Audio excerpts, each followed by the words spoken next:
Hi friends, welcome to my channel spicy sugar. ഇന്ന് ഞാനിവിടെ ഒരു മാമ്പഴ പച്ചടിയാണ് ഉണ്ടാക്കുന്നത്. അതിനുവേണ്ടി ഞാനിവിടെ ഒരു പഴുത്ത മാങ്ങ എടുത്തിട്ടുണ്ട്. അത് നമ്മുടെ മാവിൽ നിന്ന് തന്നെ എടുത്ത മാങ്ങയാണ്. ഇപ്പം മാങ്ങയൊക്കെ പഴുത്ത് തുടങ്ങിയിട്ടുണ്ട്. മാങ്ങാക്കാലമാണല്ലോ, മാങ്ങ സീസൺ ആയി തുടങ്ങിയിട്ടുണ്ട്. എല്ലായിടത്തും മാങ്ങയൊക്കെ പഴുത്ത് തുടങ്ങിയിട്ടുണ്ട്. ചിലയിടത്ത് മാങ്ങ ഉണ്ടായി തുടങ്ങിയിട്ടേ ഉള്ളൂ. ഇത് ഞാൻ മൂവാണ്ടെന്ന് പറയുന്ന മാങ്ങയാണ് ഇവിടെ എടുത്തിട്ടുള്ളത്. ഇതിപ്പം പഴുത്തതാണ്. ഇത് നമുക്കൊന്ന് തൊലി എത്തിയെടുക്കണം. തൊലി എത്തിയെടുത്തിട്ട് നമുക്കൊന്ന് അരിഞ്ഞെടുക്കാം. അതിന് വേണ്ടി അതിൻ്റെ തൊലിയെല്ലാം ഒന്ന് ചെത്തി മാറ്റി വെക്കാം.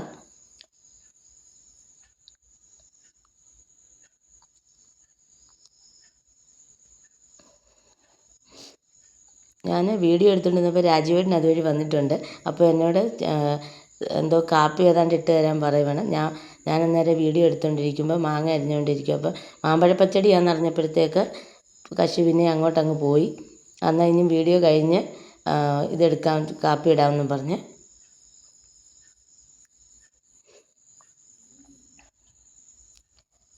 ഇപ്പം ഞാൻ ആ പച്ചടി ഉണ്ടാക്കുന്നതിനുള്ള മാമ്പഴം ഒരു 2-3 ഇങ്ങനെ അരിഞ്ഞ് എടുക്കാൻ പോവുകയാണ്. അത് നമുക്ക് ഏത് ആകൃതിയിൽ വേണേലും ഇത് അരിഞ്ഞെടുക്കാം. അപ്പം ഞാനിതിങ്ങനെ സ്ലൈസായിട്ട് അരിഞ്ഞെടുത്തിട്ട് വെള്ളം ഒഴിച്ച് വേവിച്ചാണ് എടുക്കുന്നത്. 1-2 മാങ്ങ നമുക്ക് തൈരിനനുസരിച്ച് നമ്മുടെ തേങ്ങ അളവ് നമ്മുടെ ആൾക്കാരുടെ അനുസരിച്ചുള്ള അളവ് കൂട്ടാം. ഞാനിപ്പോൾ ഇവിടെ ഒരു മാങ്ങ മാത്രമേ എടുത്തിട്ടുള്ളൂ. അതിൻ്റെ പച്ചടി മതി നമുക്ക്. അപ്പോൾ അത് അരിഞ്ഞൊരു ബൗളിലേക്ക് ഇട്ട് കൊടുക്കുകയാണ്. ഇനി നമുക്കിതൊന്ന് വേവിച്ചെടുക്കുന്നതിന് വേണ്ടി ഒരു പാത്രത്തിലേക്ക് ഇത് മാറ്റിയെടുക്കാം. ഇപ്പോൾ ഒരു ബൗളിലേക്ക് അത് ഇട്ട് കൊടുത്തിട്ടുണ്ട്. എന്നിട്ട് അത് വേവിച്ചെടുക്കാൻ ഒരു പാത്രത്തിലേക്ക് ഇട്ട് കൊടുത്തിട്ട് അതിലേക്ക് ഞാൻ ഒരു 1.5 മുറി പച്ചമുളകേ ചേർത്തിട്ടുള്ളൂ. എരിക്കനുസരിച്ച് നമുക്ക് പച്ചമുളക് ചേർത്ത് കൊടുക്കാം. അതിലേക്ക് വെള്ളവും ഉപ്പും കൂടി ഒഴിച്ച് നന്നായിട്ടൊന്ന് വേവിച്ച് കുറുക്കി വറ്റിച്ചെടുക്കണം. ഇത് പഴുത്ത മാങ്ങ ആയതുകൊണ്ട് നമ്മൾ വെള്ളം ഒഴിച്ച് വേവിക്കുമ്പോൾ അതങ്ങ് വെന്തുടഞ്ഞോളും. പച്ചമുളകൊക്കെ എരിക്ക് ആവശ്യത്തിന് ചേർത്താൽ മതി. പിന്നീട് നമുക്ക് ഈ മാമ്പഴ പച്ചടിക്ക് വേണ്ടി തേങ്ങ ഒരു 1/2 മുറി തേങ്ങ ഞാൻ ചിരകി വെച്ചിട്ടുണ്ട്, ചെറിയൊരു തേങ്ങയുടെ. അതിലേക്ക് നമ്മൾ ആകെ ചേർക്കുന്നത് ജീരകവും ചുമന്നുള്ളിയും മാത്രമാണ്. അപ്പോൾ തേങ്ങയിലേക്ക് ഞാൻ ജീരകം ചേർത്ത് കൊടുത്തു ആവശ്യത്തിന്. പിന്നീട് ഒരു 4 അല്ലി ചുമന്നുള്ളി കൂടി ഇട്ട് അരച്ചെടുക്കാം. നന്നായിട്ട് വെണ്ണ പോലെ അരഞ്ഞ് കിട്ടണം.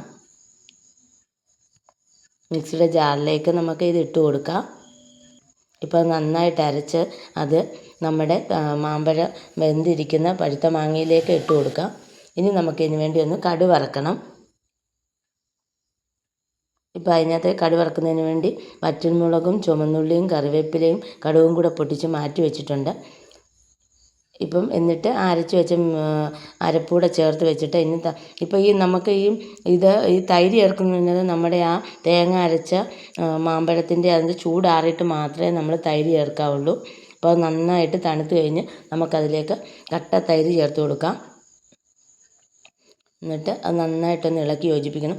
ഉപ്പ് കുറവാണെങ്കിൽ നമ്മൾ കുറച്ചുകൂടി ഉപ്പ് ചേർത്ത് കൊടുക്കണം. ഞാൻ ആദ്യം പരുവത്തിനുള്ള ഉപ്പ് ചേർത്തത് കൊണ്ടാണ് പിന്നെ രണ്ടാമത് ഉപ്പ് ചേർക്കാഞ്ഞത്. വേണമെങ്കിൽ കളറിന് ഇച്ചിരി മഞ്ഞൾപ്പൊടിയൊക്കെ ചേർക്കാം കേട്ടോ. ഞാനിതിനകത്ത് മഞ്ഞൾപ്പൊടിയൊന്നും ചേർത്തിട്ടില്ല. ഇവിടുത്തെ മാമ്പഴത്തിൻ്റെ തന്നെ നല്ല കളറുണ്ട്. അപ്പോൾ കടുക് വറുത്തിട്ട് നമുക്ക് ഇത് നല്ല ചോറിൻ്റെ കൂടെയൊക്കെ ഉപയോഗിക്കാം.